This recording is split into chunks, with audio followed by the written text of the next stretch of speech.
Abra sus Biblias, hermanos, en Hechos capítulo 18. Vamos a leer desde el versículo 1 hasta el versículo 22.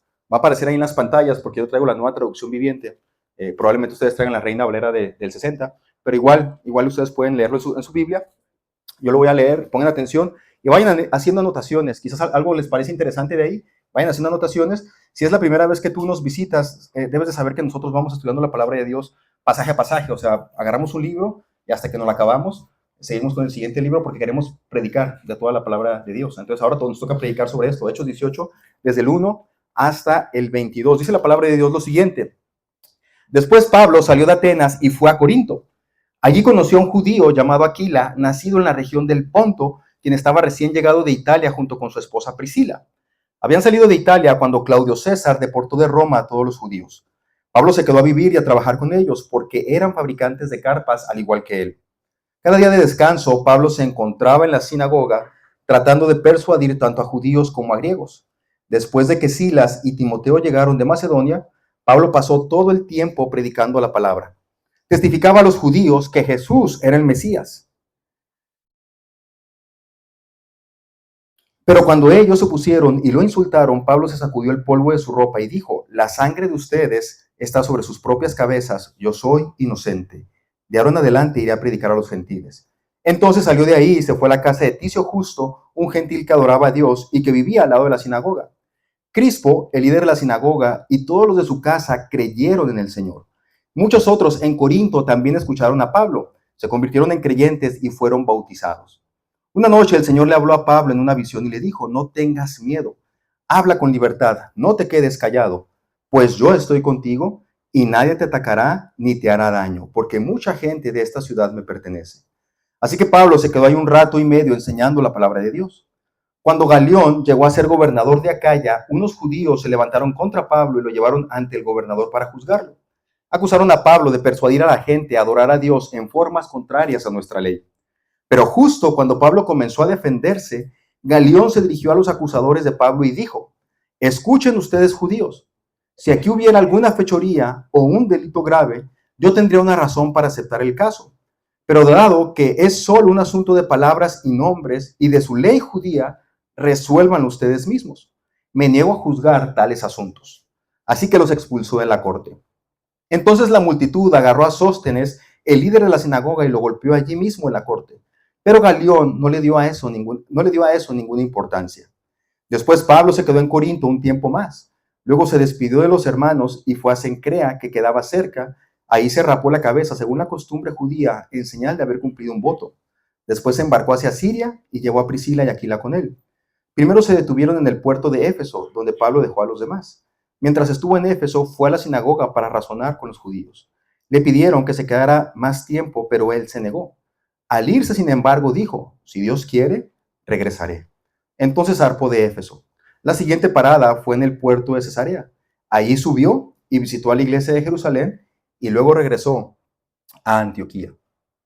Con este versículo 22, el último versículo que acabamos de leer, llegamos al final de lo que sería el segundo viaje misionero de Pablo. Como ustedes bien lo saben, hemos venido estudiando el libro de Hechos, ya vimos el primer viaje misionero de Pablo y ahora estamos terminando el segundo viaje misionero de Pablo, ¿verdad? Pero antes de que Pablo, antes del final, Pablo, dice la palabra de Dios, que dejó Atenas y entonces llegó a Corinto. Entonces, su última ciudad, en su último viaje misionero, vendría siendo Corinto, porque en realidad Pablo no pasó tiempo en Éfeso.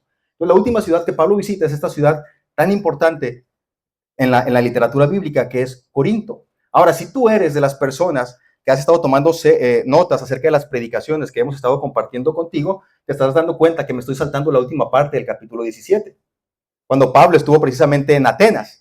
Y vas a decir: bueno, el pastor se está brincando esta parte y él dijo que iba a predicar toda la palabra de Dios y ahora nos está estafando, nos está quedando un poquito cortos. Pero hermanos, si ustedes lo recuerdan muy bien, el pastor Richard estuvo aquí y él predicó de este pasaje específicamente, Hechos capítulo 17, desde el versículo 16 hasta el versículo 34, que vendrá siendo cuando Pablo estuvo en Atenas. Entonces el pastor Richard ya lo predicó. Por eso dije, me lo voy a brincar para continuar con Hechos capítulo 18. De todos modos, si alguno de ustedes tiene interés en lo que dice la palabra de Dios, ahí puede buscar en el canal de YouTube, Iglesia Hispana Angular, busca ahí Hechos capítulo 17, y ahí va a estar el pastor Richard compartiendo esta palabra de Dios. Pero de todos modos, hermanos, déjenme hacer un par de comentarios importantes sobre esta sección, porque tenemos que entender, ¿verdad? lo que va a pasar con Pablo en Corinto. Y miren, yo les digo esto por lo siguiente. Cuando yo estaba estudiando, cuando yo estaba preparándome para compartir con ustedes este pasaje, yo estaba luchando con el texto. Yo estaba luchando porque yo decía, bueno, pero Señor, ¿qué nos quieres enseñar tú a través de este pasaje? Porque sí, trae mucha información, trae muchos datos, yo puedo hablar de muchas cosas diferentes, pero Señor, ¿qué quieres tú que yo comparta con los hermanos de la iglesia? Entonces yo estaba luchando con este texto para saber exactamente cuál era el propósito de Lucas al escribir esto para compartirlo con la iglesia local. Y entonces me puse a platicar con mi esposa y siempre cuando platico con mi esposa me ayuda un poquito a poner en orden las ideas. Y finalmente llegué a la conclusión de que el versículo central de este texto es el versículo número 9. Una noche el Señor le habló a Pablo en una visión y le dijo lo siguiente, y pon atención a lo que Dios le dijo a Pablo, le dijo, no tengas miedo. Dios le dijo a Pablo, no tengas miedo, habla con libertad y no te quedes callado, pues yo estoy contigo y nadie te atacará ni te hará daño, porque mucha gente de esta ciudad me pertenece. Y entonces yo empecé a preguntarme, ¿por qué Dios se le manifestaría a Pablo de esta manera? Porque es un hecho, y lo hemos estado viendo a través de todo el libro de Hechos, que Dios obraba a través de Pablo, que Dios estaba con Pablo. Y vemos a Pablo como alguien que es temeroso de Dios. Vemos a Pablo como un cristiano comprometido con la misión de Dios. Es más, ¿quién de nosotros aquí se atrevería a decir, yo estoy igual que Pablo, al mismo nivel que Pablo? Yo creo que cuando vemos la vida de Pablo decimos, no, yo me quedo cortito, ¿verdad?, con lo que Pablo hacía. Porque leemos lo que Pablo hace y decimos, wow, qué cristiano. Es un cristiano que está fuerte en el Señor. Es un cristiano que está evangelizando. Es un cristiano que ha dejado todo. Estamos viendo sus viajes misioneros. Ha dejado todo para irse a predicar del Señor. A veces le alcanza el dinero y a veces no le alcanza. Y ahí se va Pablo. Pero entonces yo me pregunto, ¿por qué de pronto Dios tendría que aparecérsele a Pablo para decirle esto? Pablo, no tengas miedo, porque yo estoy contigo. Y ahí empezó el gusanito. ¿Por qué Dios le dijo esto a Pablo? Y entonces, estudiando un poquito más el pasaje, me di cuenta de algunos detalles que están ahí, que a lo mejor no los habías visto tú, porque yo tampoco los había visto, pero a veces nos escapan, porque leemos el texto, pero lo leemos solamente por encimita, sin estudiarlo. Pero entonces, estudiando un poquito más el pasaje, me di cuenta de por qué Dios tuvo que decirle esto a Pablo. No tengas miedo, Pablo. Yo estoy contigo.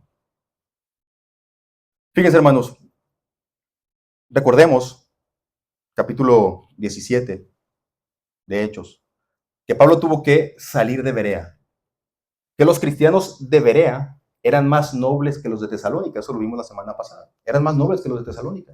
Los de Tesalónica desde el principio trataron mal a Pablo, pero dice la palabra de Dios que cuando Pablo llega allá a Berea y empieza a compartir el evangelio, la gente empieza a razonar, comparan con las escrituras, ven que lo que Pablo dice es verdad y entonces creen en el evangelio. Entonces dice la palabra de Dios que los de Berea eran más nobles que los de Tesalónica. Entonces a Pablo y a Sila les está yendo bien ahí en Berea, pero entonces llegó gente de Tesalónica, dice la palabra de Dios, y entonces armaron un gran alboroto. Un alboroto que tuvieron que sacar a Pablo de Berea. Y dice la palabra de Dios que solamente sacaron a Pablo para protegerlo. Los hermanos de Berea, los cristianos de Berea, sacan a Pablo a escondidas y lo mandan a Pablo a Atenas. Pero solamente va Pablo. Sila se queda por allá, Timoteo también se quedó por allá. Pero lo mandaron a Pablo para protegerlo. Los hermanos querían proteger la vida de Pablo. Y entonces lo que dice que sucedió en Atenas es que Pablo llega a Atenas y dice la palabra de Dios que Pablo se indignó. Reina Valera del 60, la versión de la Biblia, Reina Valera del 60 dice que Pablo, su espíritu se enardecía por una razón. Cuando Pablo está en Atenas, llega a una ciudad que es sumamente religiosa, tanto así que había ídolos en esta ciudad, imágenes levantadas de los dioses en los que ellos creían. Era una ciudad en la que ellos creían en muchos dioses diferentes.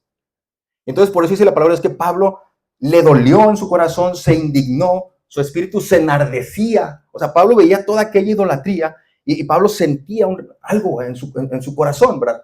No podía ver cómo es que la gente está tan cegada adorando a estos ídolos. Así estaba el espíritu de Pablo. Y entonces, inclusive en esta ciudad, dice la palabra de Dios, que ellos eran tan religiosos que inclusive habían levantado un altar sin ninguna imagen y sin ningún ídolo. Y allá abajo le habían puesto al Dios no conocido o al Dios desconocido. O sea, fíjense bien lo que está pasando aquí. En la mente de los atenienses, existen muchos dioses y dicen, bueno, ¿qué tal si existe un Dios que se nos pasó por alto? No vaya a ser que ese Dios se enoje con nosotros, entonces vamos a levantar un altar para que si hay un Dios que no conozcamos, le digamos al Dios, mira, ahí está tu altar. No te conocíamos, somos culpables, no nos castigues. Ese era lo que estaba en la mente de los atenienses. Por eso Pablo llega allá a esta ciudad y los ve, ¿verdad?, sumidos en la idolatría y le duele mucho en su corazón. Pablo les predicó a los atenienses, comenzó a predicarles a ellos y para conectar con ellos, Pablo les dijo, miren, ustedes tienen ahí un altar que dice al Dios no conocido. De ese Dios es el que yo vengo a platicarles. Fíjense, utilizó la religión que ellos tenían, aunque ellos en realidad no le estaban ofreciendo ese altar a Dios, Jehová, que nosotros conocemos, no. Pero Pablo utilizó ese altar que ellos habían levantado al Dios desconocido para hacer un puente y entonces hablar con ellos. Utilizó inclusive frases de sus poetas y de sus filósofos para hacerlos entrar en razón a los atenienses. En el versículo 28 del capítulo 17, tú leerás lo siguiente, porque en él vivimos y nos movemos y somos. Es una frase de los poetas de Atenas. Como algunos de vuestros propios poetas también han dicho, porque linaje suyo somos. Entonces Pablo, fíjense bien, Pablo conocía la filosofía de los atenienses. Pablo conocía poemas de los atenienses y los utilizó en su predicación tratando de establecer puentes con ellos, puentes con los atenienses. Y todo iba bien, todo iba muy bien, hasta que Pablo dijo que va a haber resurrección de los muertos. Tú puedes leerlo en tu casa, capítulo 17 de Hechos. Cuando Pablo dijo eso, dice la palabra de Dios que la gente de aquel lugar, de los atenienses, se empezaron a burlar de él. Y Pablo tuvo que salir de ahí. A pesar de las burlas, según el texto, se convirtieron algunas personas, Dionisio, Dámaris, y dice el pasaje, y otros más. Pero como queriendo decir, fueron pocos. Dionisio, Dámaris y otros más. Pablo tuvo que salir de ahí, la gente se burlaba de él porque hablaba acerca de la resurrección de muertos. Pero el punto, hermanos, es este. Fíjense bien, Pablo llegó a un lugar sumamente religioso, Atenas. Hay muchos altares ahí levantados a ídolos desconocidos, a diferentes ídolos, diferentes dioses.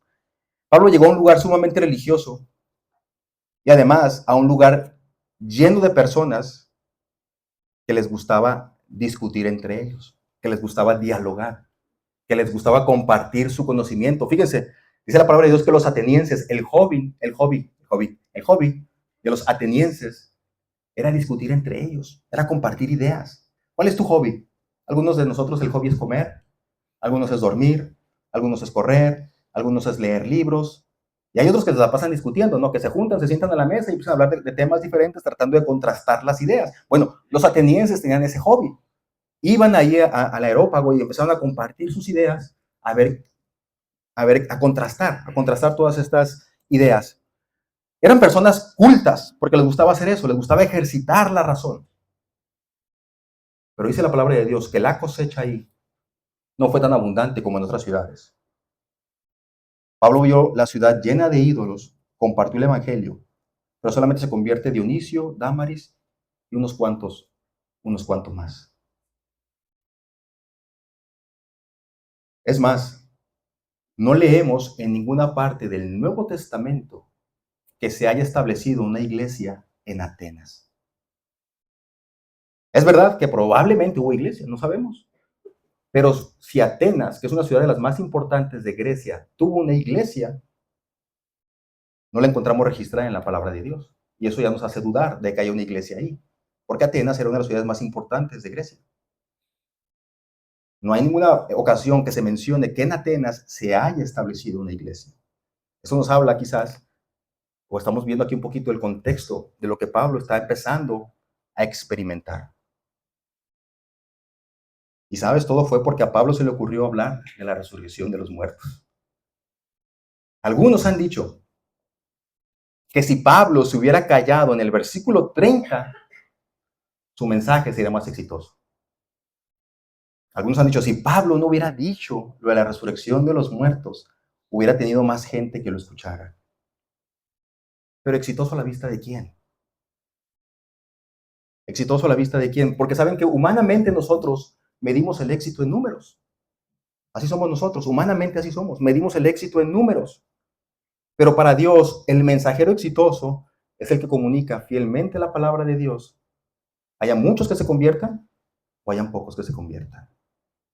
Pablo era fiel a predicar el evangelio completo. Él predicaba de que Dios va a juzgar a los vivos y a los muertos, de que va a venir un juicio final y que tú te tienes que arrepentir de tus pecados si es que quieres tener una relación correcta con Dios. Porque al final de cuentas va a haber una resurrección y todos vamos a resucitar. En esa resurrección Dios va a separar a su derecha a los que han puesto su fe y su esperanza en Él, y a su izquierda a aquellos que decidieron en vida no creer en Él. Pablo predicaba, pero compartía todo el evangelio. Pero a veces eso traía buenos resultados y a veces también traía pocos resultados. Pero Pablo era fiel al estar predicando siempre el evangelio. Hermanos, el caso con esto que yo quiero decirles es que Pablo viene un poquito tocado de Atenas. Él estuvo ahí, vio la ciudad llena de ídolos, les comparte el evangelio, se burlan de él y la cosecha es poca. Pablo viene un poquito tocado de Atenas y entonces llega a Corinto. Así que cuando Pablo llega a Corinto, hermanos, Pablo está atravesando por un momento difícil en su vida personal y en su ministerio. Probablemente no lo habías visto cuando leíste el pasaje, pero aquí están las evidencias de que así fue. ¿Podemos pasar a la siguiente diapositiva, por favor, Leandro? Miren, hermanos, por un lado, vienen Atenas, donde no hubo un gran resultado. Pablo predica, no hay un gran resultado. Por otro lado, llega a Corinto, que es una ciudad sumamente difícil. Es una ciudad sumamente complicada. Hermanos, Corinto sería en Grecia lo que para nosotros serían Las Vegas en Estados Unidos, para que tengan una idea. Corinto sería en Grecia lo que Las Vegas es para Estados Unidos. Y lo que pasa en Corinto, se queda en Corinto. Lo que pasa en Corinto, se queda en Corinto. Hermanos, no era una ciudad de viejos filósofos como Atenas, sino que era una ciudad de nuevos ricos. Su fortuna no era heredada, su fortuna era de sus negocios. Ellos tenían negocios, era una ciudad que estaba prosperando, era una ciudad relativamente nueva, llena de nuevos empresarios. Hay bastante dinero ahí en Corinto, gente trabajadora. Era una ciudad emprendedora, pero también era una ciudad llena de materialismo y de inmoralidad sexual. Eso era Corinto. La fama de Corinto llegó a ser tanta que incluso surgió, se está apagando que incluso surgió, ¿verdad? Una nueva palabra, se llama corintiar.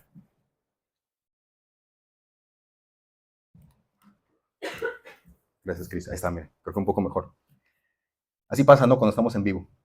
Si fuera grabado esto, pues no, todo esto se quitaría del programa. Bien, entonces la fama de Corinto, hermanos, era una ciudad tan pecadora que inclusive surgió esta palabra, corintiar. Corintiar era un sinónimo de inmoralidad sexual, lujo y ostentación. Es decir, si a una mujer, tú decías, esa es una mujer corintia, estabas diciéndole que era una mujer prostituta.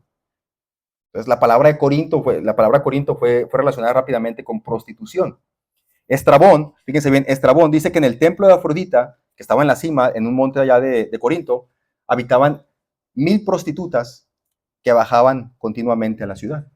Que una de las maneras en la que estas mujeres adoraban a su diosa Afrodita era precisamente teniendo relaciones sexuales con otros hombres. Es lo que ellos pensaban, ¿verdad? Así es como adoraban ellos a su diosa Afrodita. Había un dicho popular en la época que decía, no es para cualquier hombre el viaje a Corinto. No es para cualquier hombre el viaje a Corinto. ¿Por qué? Porque la tentación por la diversión y la prostitución en Corinto era tal que podría dejar a cualquier hombre en la ruina económica. O sea, era tan atractiva la cuestión aquí de la diversión y la prostitución y la inmoralidad sexual que los hombres que viajaban a Corinto muchas veces, si no tenían bastante dinero, quedaban ahí en la ruina económica. El versículo 11 nos dice que Pablo trabajó ahí en Corinto por 1 año y medio. Y luego en el versículo 18 leemos que Pablo se quedó un tiempo más. Así que Pablo estuvo en Corinto casi 2 años enteros. Sin embargo, si tú te vas a leer la primera carta de Pablo a los Corintios, capítulo 1, versículo 14 ahí leemos que Pablo dice, yo solamente bauticé a Crispo, a Gallo y a la familia de Estéfanas. Ponte a pensar un poquito en esto. Pablo estuvo ahí en Corinto aproximadamente por 2 años. ¿Y a cuántas personas de Corinto bautizó? Él lo dice claramente en su primera carta. Solamente bautizó a Crispo, Gallo y la familia de Estéfanas. ¿Te habla eso de gran número? 2 años estuvo Pablo ahí en Corinto. Entonces, es una ciudad difícil. Una ciudad difícil para el Evangelio. Es una ciudad que se resiste al Evangelio. Y Pablo llega a esta ciudad. ¿Y sabes qué? Llegó solo. Pablo llega a Corinto solo. Porque según vamos leyendo el texto, sus compañeros de viaje, Silas y Timoteo, se quedaron en Berea. En el capítulo 17, versículo 15, tú vas a ver que Pablo les manda un mensaje, les manda a decir, ¿saben qué? Vengan lo más pronto posible, acompáñenme. Entonces, cuando Pablo llega a Corinto, Pablo llega solo. Número 4, cuando Pablo llega a Corinto, no tiene dinero suficiente para estar ahí. Esto lo sabemos por el texto que acabamos de leer. Dice la palabra de Dios que Pablo tenía que estar trabajando entre semana, armando vendían tiendas. Nosotros llamamos casas de campaña, ¿no? Pero es lo que se vendía anteriormente. Pero Pablo era un hacedor de tiendas. Pero dice la palabra de Dios que Pablo trabajaba y luego el día de descanso se presentaba en la sinagoga. Eso significa que Pablo tenía que trabajar para sostener su vida ahí en Corinto. Cuando llegan Silas y cuando llegan Timoteo de Macedonia con dinero, es que Pablo puede dedicarse de lleno a la palabra de Dios todos los días. Pero cuando Pablo llegó solo, tuvo que empezar a trabajar para sostener su vida ahí en Corinto. Fíjense lo que dice Pablo en 2 Corintios 11:9, para que vean que Pablo estaba atravesando por un momento de estrechez económica. Dice Pablo, cuando estuve con ustedes y no tenía lo suficiente para vivir, no llegué a ser una carga financiera para nadie, pues los hermanos que llegaron de Macedonia, o sea, Silas y Timoteo, me trajeron todo lo que necesitaba. Nunca he sido una carga para ustedes y jamás lo seré. Pero vean lo que dice Pablo, dice, cuando estuve con ustedes y no tenía lo suficiente para vivir. Cuando Pablo llegó a Corinto, no tenía dinero suficiente para vivir. Y entonces tiene que trabajar en su antiguo oficio, que era armar estas casas. Y no solamente eso, versículo 5, para el número 5, vemos que Pablo en 2 Corintios 3, 2 Corintios capítulo 1, capítulo 2, versículo 3 dice lo siguiente, y estuvo entre vosotros con debilidad y mucho temor y temblor. Pablo mismo confiesa en esta carta a los Corintios que cuando él estuvo con ellos, él estaba un tanto temeroso, tembloroso. ¿Te has imaginado a Pablo así? Yo creo que siempre que nos imaginamos a Pablo, nos lo imaginamos como un misionero al que nunca le hace falta nada, ¿verdad? Un misionero que siempre trae la energía al tope, que no le hace falta el dinero, que no le hace falta la economía porque Dios está con él, que no se enferma, no suda, es más, que no huele feo. Nos imaginamos así a Pablo, ¿no? Pero de pronto lo vemos a Pablo en sus cartas y a través de todo este texto nos damos cuenta que Pablo es un ser humano como nosotros y que él está cumpliendo la misión de Dios y que aún cumpliendo la misión de Dios de pronto sufre, de pronto tiene carencias económicas. Y entonces Dios se le presenta a Pablo y le dice, Pablo, no tengas miedo. Habla, no te quedes callado porque yo estoy contigo. Este versículo solamente se explicaría si Pablo está atravesando por un momento difícil en su ministerio y lo está pasando. Está solo, tiene escasez económica, tiene temor de llegar a esta ciudad tan pecadora. Es lógico que Pablo, como ser humano, atraviesa, ¿verdad?, por estos momentos de debilidad. Así que creo que con estas evidencias podemos afirmar con bastante certeza de que Pablo llega a Corinto en un momento de crisis personal y ministerial. Pero lo que yo quiero que veas es que en medio de esta crisis, Dios estuvo con Pablo. Dios estuvo con Pablo y no solamente se lo dejó saber por la visión que Pablo tuvo, sino también por otros medios. Mira, en primer lugar, el Señor le mostró a Pablo que podía tener amigos ministeriales. Yo no sé cuántos de ustedes tienen la Nueva Traducción Viviente, o quizás otros tengan otras versiones de la Biblia, pero al menos el título de mi Biblia dice, Pablo conoce a Priscila y Aquila en Corinto. Así es como dice el principio del capítulo 18.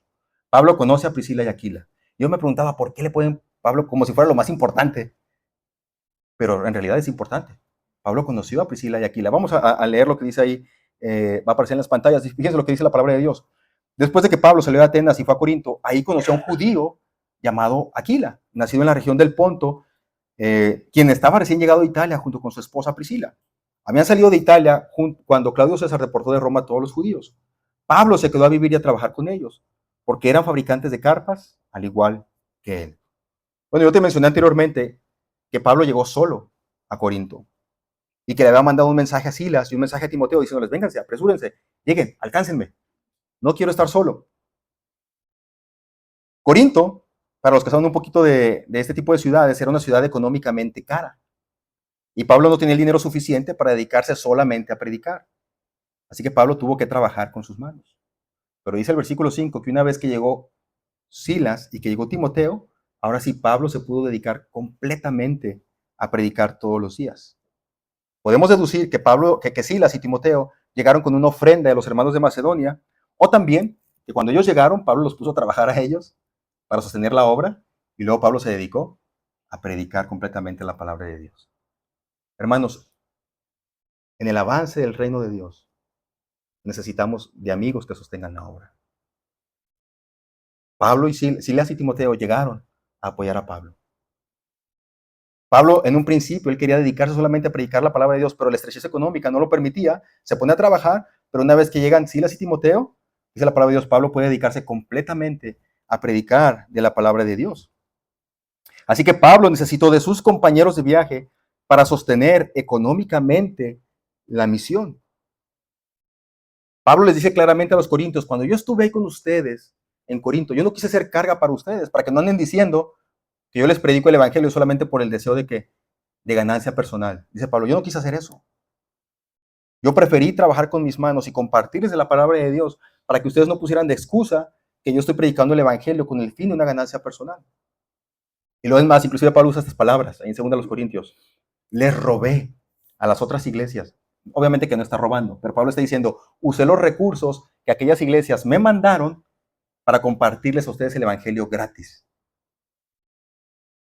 Porque había otros compañeros de la misión de Pablo, otras iglesias que estaban sosteniendo la misión de Pablo. Entonces Dios le está mostrando aquí a Pablo que no está solo.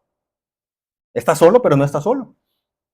Es verdad, él está ahí solo predicando la palabra de Dios por un tiempo, pero luego llegan sus amigos, Silas y Timoteo, y con esas ofrendas Pablo se da cuenta de que hay una iglesia, o hay muchas iglesias que lo están apoyando a él para hacer la misión de Dios. Entonces Dios siempre nos ha dado amigos, ¿verdad? Amigos espirituales para sostener la misión. Ahora, hermanos, pero pensemos un poquito más en esto, ¿eh? Corinto era una ciudad peligrosa para un cristiano. No solamente porque podían atacar físicamente a Pablo cuando escucharan el evangelio, sino también por las tentaciones de aquella ciudad.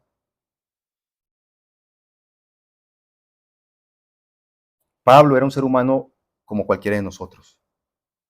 Es verdad, era un temeroso de Dios, pero habitaba un cuerpo pecaminoso.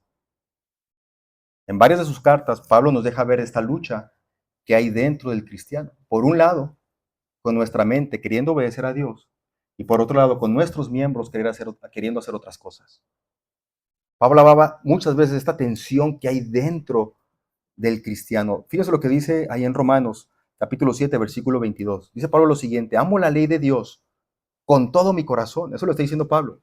Amo la ley de Dios con todo mi corazón, pero hay otro poder dentro de mí que está en guerra con mi mente. Y ese poder me esclaviza al pecado que todavía está dentro de mí. Cuando Pablo llega a Corinto, después de lo que le pasó en Atenas, que se burlaron de él, y va a esta ciudad tan llena de pecado, Pablo manda a traer a Silas y a Timoteo lo más pronto posible, no solamente por la cuestión económica, no solamente por la cuestión estratégica, sino también porque Pablo deseaba protegerse.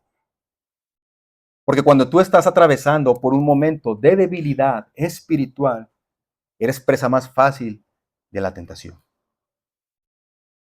Por eso Dios sabiamente le proveyó a Pablo de un par de amigos que Pablo no esperaba encontrárselos aquí.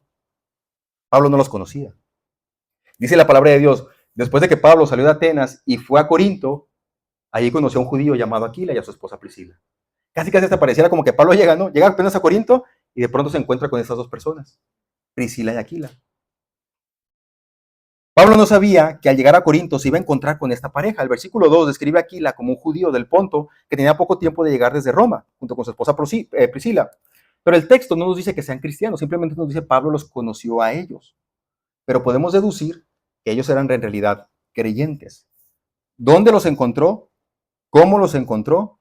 No lo sabemos. Solamente sabemos que Pablo se encontró con Priscila y con Aquila en este lugar y que se quedaron juntos porque inclusive tienen el mismo oficio. Resulta que Priscila y Aquila también vendían casas, el oficio que sabía hacer Pablo. ¿Tú crees que este encuentro fue casual? ¿Tú crees que fue casual este encuentro en Corinto, en esa ciudad tan pecadora? No fue casual, por supuesto que no fue un encuentro casual, sino que Dios puso a Priscila y puso a Aquila en el camino de Pablo. Por las cartas de Pablo, nos vamos a enterar de que Pablo los llama a ellos mis colaboradores y que ellos estuvieron viviendo en Éfeso, luego regresaron a Roma, pero mientras estuvieron en Éfeso tuvieron una iglesia, Priscila y Aquila, ahí en Éfeso. También sabemos que Priscila y Aquila trabajaron con Apolos para que Apolos fuera más preciso en su enseñanza. Entonces queremos con esto decir que Priscila y Aquila eran creyentes maduros en su fe, líderes entre los cristianos de la iglesia primitiva. Pero ese es el punto. Quiero que pienses en esto. Una vez que Pablo conoció a Priscila y a Aquila, pudo haber decidido quedarse lejos de ellos. ¿Cómo estás? No, pues bien, soy Priscila. ¿Y tú quién eres? No, soy Apolos. ¿Y qué haces tú? No, hago tiendas. No, yo también.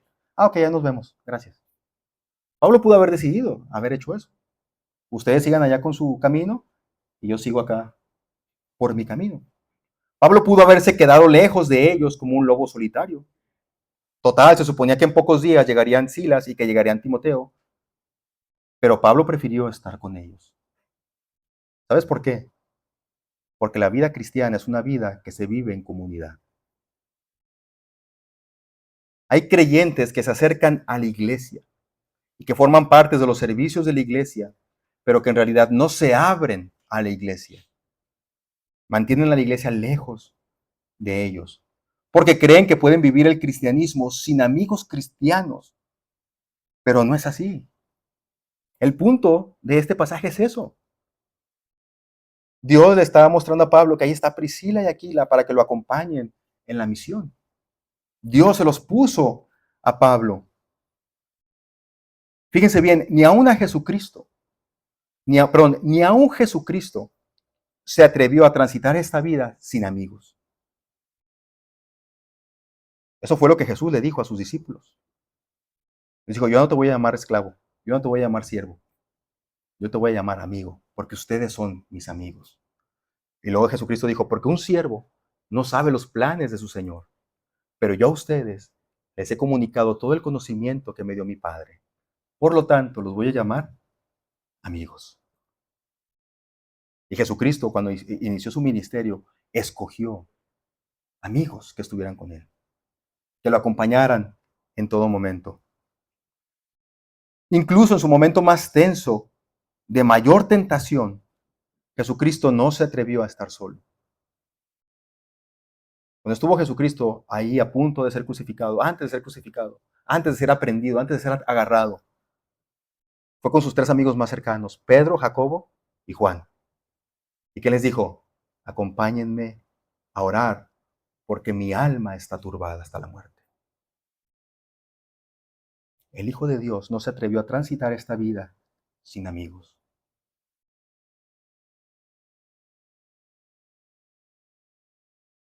Dice Charles Spurgeon, va a aparecer ahí en las pantallas. Dice, algunos cristianos tratan de ir al cielo solos, aislados. Pero los creyentes no son comparados a osos, leones u otros animales que vagan solos. Los que pertenecen a Cristo son ovejas en el siguiente sentido. Aman estar juntos. Las ovejas andan en rebaños. De la misma manera anda el pueblo de Dios. La vida cristiana no es una vida que se hace para transitarse sola. Necesitas amigos. Dios puso a Aquila y a Priscila en el camino de Pablo para que fueran su soporte en lo que llegaban sus compañeros, Silas y Timoteo. Corinto era una ciudad peligrosa como para que un cristiano anduviera solo por ella. Pablo no se atrevía a andar solo por ahí. Yo sé que muchas veces nos creemos como cristianos superpoderosos, ¿no? Y creemos que nos podemos acercar a la tentación sin que nos vaya a hacer caer la tentación. Y cuando estás solo, es más fácil que caigas en la tentación. Pero si te acompaña un amigo cristiano, hasta por quedar bien con él, te vas a proteger de la tentación. Te vas a separar de la tentación. Pablo no se atrevió a andar solo ahí en Corinto. De verdad, él tenía este temor cuando llegó a Corinto. Y Dios puso en su camino a Aquila y a Priscila. Hermanos, este mundo es igual de peligroso que Corinto. Ofrece muchas tentaciones en las que aún siendo creyentes podemos caer. Pero uno de los medios que Dios ha dispuesto para transitar por este mundo es haciéndonos acompañar de cristianos. Porque en nuestra unidad, en nuestra amistad, en hacer las cosas juntos, hay fortaleza espiritual para superar la tentación. Si tú como cristiano cedes continuamente a diferentes clases de tentaciones, no me interesa el nombre, busca un amigo espiritual, busca a alguien con quien puedas abrirte, ser honesto completamente, compartirle tus luchas, para que Él pueda orar por ti y te pueda acompañar en los momentos más difíciles. Todo cristiano pasa por momentos altos en la vida y pasa por momentos bajos en la vida cristiana. Pero necesitas amigos espirituales, amigos cristianos. También eso nos ayuda a pensar bastante en la clase de compañía que nosotros ponemos a nuestro alrededor. Pablo buscó juntarse con cristianos. Porque lo creas o no, las personas tienen influencia sobre ti. Las personas tienen influencia sobre ti. Si tú buscas amigos que no son cristianos, no te digo que no te juntes con ellos, júntate con ellos, por supuesto. Pero ten cuidado de qué te están invitando a hacer. Porque los amigos influyen mucho en nosotros. Pablo va a Corinto, una ciudad muy peligrosa para un cristiano. Pide que Silas y Timoteo lleguen pronto. Y aparecen ahí Priscila y Aquila. Son el soporte de Pablo para esta misión. Número 2, cambiando la estrategia, dice el versículo 4.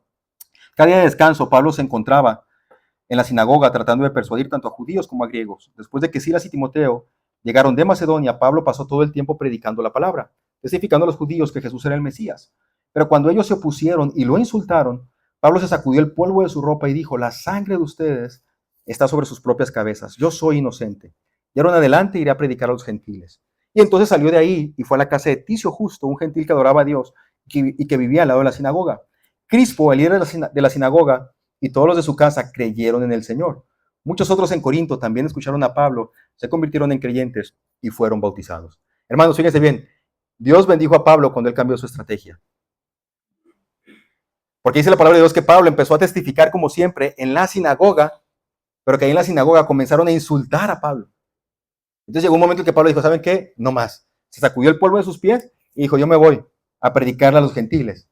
Y ¿saben qué? Consiguió una casa enseguida en la sinagoga. Y desde ahí comenzó a predicar. Y entonces el líder de la sinagoga se convirtió. Pero quiero que piensen en esto.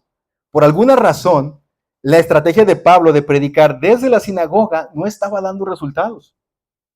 Aunque era el mismo mensaje, había algo que causaba que los judíos rechazaran el mensaje y comenzaron a insultar a Pablo. Fue cuando Pablo se salió de la sinagoga y comenzó a enseñar en una casa junto al lado de la sinagoga, que el líder de la sinagoga se convirtió. Y luego dice el texto que se convirtieron muchos más. Entonces, mientras Pablo estuvo predicando en la sinagoga, como que algo les causaba un rechazo. Pero Pablo empezó a predicar afuera de la sinagoga y se empezaron a convertir. Inclusive el líder de la sinagoga se convirtió. Piensen en esto, hermanos. En ocasiones no es que la gente rechace el evangelio, sino que quizás nuestras estrategias para hacerles llegar el evangelio no son las mejores. No es que la gente rechace el mensaje de Dios, sino que rechaza la manera en que les estamos compartiendo el mensaje de Dios. Me pongo a pensar un poquito en la madre o en el padre que quiere educar a sus hijos en el temor del Señor, pero que con sus actitudes, en vez de acercarlos a Dios, los aleja de Dios. Me pongo a pensar en el esposo o en la esposa que quiere atraer a su cónyuge a Dios, pero con lo que está haciendo no es efectivo. Pienso en los hijos y en las hijas que tienen padres o hermanos no cristianos y que sufren porque su familia está lejos de Dios, pero con lo que hacen no es suficiente para atraerlos a Dios. Pienso en la iglesia que quiere atraer a más personas a Cristo, pero que no logra crecer. ¿Te has puesto a pensar que quizás el problema no sea el evangelio, sino la estrategia? Alguien dijo, si siempre haces lo mismo, siempre vas a obtener el mismo resultado. Pablo cambió la estrategia, pero no dejó de compartir el mismo evangelio. Y Dios le hizo saber a Pablo que el cambio había sido bueno porque muchos se empezaron a convertir. Piensa un poquito. ¿A quién le deseas tú compartir el evangelio? ¿A quién lo has hecho? Y quizás no está dando resultados. Quizás tengas que cambiar la estrategia. A lo mejor el problema no es el evangelio, sino el método que estás tú utilizando. Nosotros como iglesia estamos empezando a utilizar diferentes métodos precisamente por esa razón. Queremos encontrar qué método es efectivo para compartir el evangelio a más personas. Número 3, hermanos, protección legal. Dice el versículo 12, cuando Galión llegó a ser gobernador de Acaya, unos judíos se levantaron contra Pablo y lo llevaron ante el gobernador para juzgarlo. Acusaron a Pablo de persuadir a la gente a adorar a Dios de formas contrarias a nuestra ley. Pero justo cuando Pablo comenzó a defenderse, Galión se dirigió a los acusadores de Pablo y les dijo, escuchen ustedes judíos, si aquí hubiera alguna fechoría o un delito grave, yo tendría razón para aceptar el caso. Pero dado que solo es un asunto de palabras y nombres y de su ley judía, resuélvanlo ustedes mismos. Me niego a juzgar tales asuntos, así que los expulsó de la corte. Dios le dejó ver a Pablo que él estaba con él cuando llevan a Pablo ante el gobernador para acusarlo. ¿Y qué hace el gobernador? Se niega a emitir un juicio. Dice, ¿sabes qué? Yo no quiero meterme en esto. Este es un asunto de ustedes. Al pobre de Sóstenes lo golpearon, que era el siguiente líder de la sinagoga, porque Pablo con Pablo no solamente se convirtió Crispo, sino también se convierte Sóstenes. Pero luego vamos a ver, hermanos, hasta aquí vamos a ver, ¿verdad? Que siempre al que golpean es a Pablo. Cuando estamos aquí en el libro de Hechos, si alguien sale golpeado, siempre va a ser ¿quién? Pablo, es lo que hemos visto. Siempre al pobre de Pablo lo están golpeando y en la cárcel y golpeando y en la cárcel. Pero ahora aquí no. Ahora el que golpearon fue a Sóstenes. Y aquí yo estoy especulando. Aquí yo estoy especulando. Quizás porque Dios ya no quería presionar más a Pablo en este momento complicado de su vida. Y permitió que no golpearan a Pablo y más bien golpearon a Sóstenes. Aunque el duelo o la lucha era contra Pablo.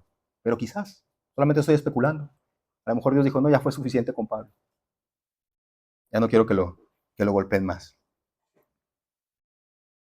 Aún así vemos que Sóstenes forma parte del equipo ministerial de Pablo. Los eruditos concluyen que la primera carta de Pablo a los Corintios la escribió Sóstenes.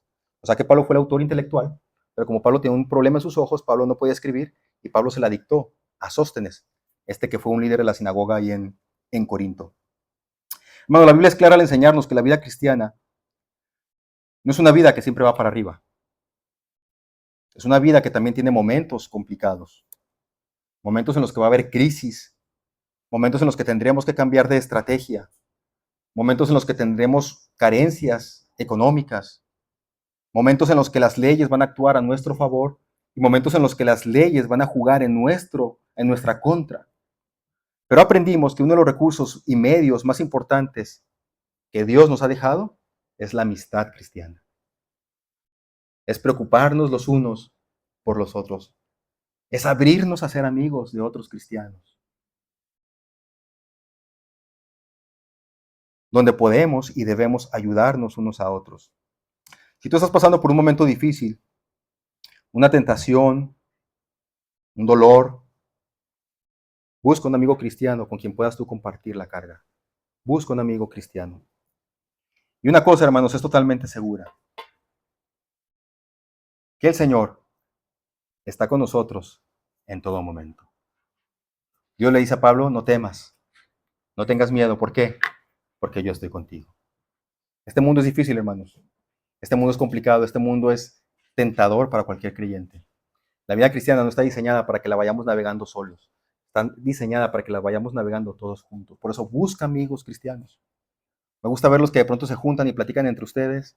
Y digo, me gustaría que todo eso se saliera de aquí también. O sea, que no solamente fueran amigos cuando vienen aquí al templo, sino cuando salen allá a la calle también. Que vayan al cine juntos, y que vayan a la plaza juntos, y que vayan de compras juntos. Y qué bueno. Porque necesitamos navegar este mundo con amigos cristianos. Vamos a orar. Padre bendito,